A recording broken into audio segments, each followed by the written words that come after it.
Ragazzi, guardate la quantità di guanti che sto usando in mezz'ora.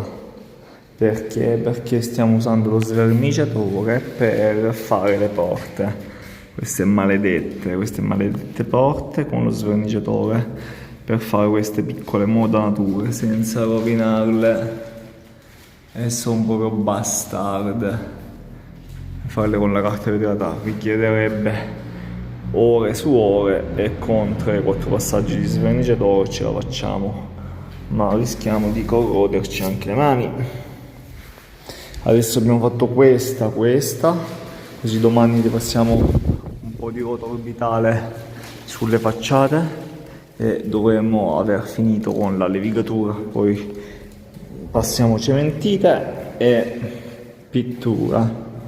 Adesso tocca a questa qui, che abbiamo dato la prima mano di sverniciatore, ed eccola qua come sto uscendo. Qui forse si è staccato anche un po' di...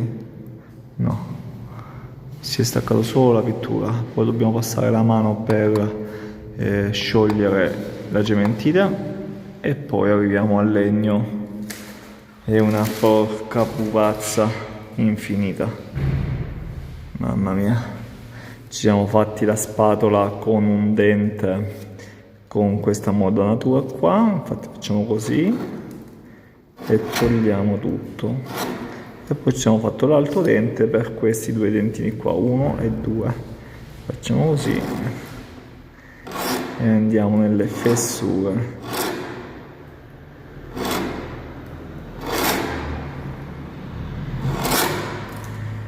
Una cosa infinita, mamma mia, che palle. E niente, io continuo. Sverniciatore, come sverniciatore sto usando questo qua della 3v3 Super Fast Gel Express.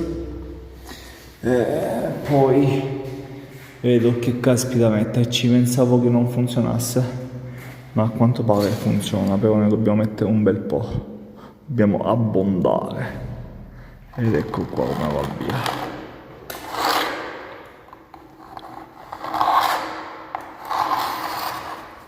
Non usavo lo sverniciatore da tipo 20 anni.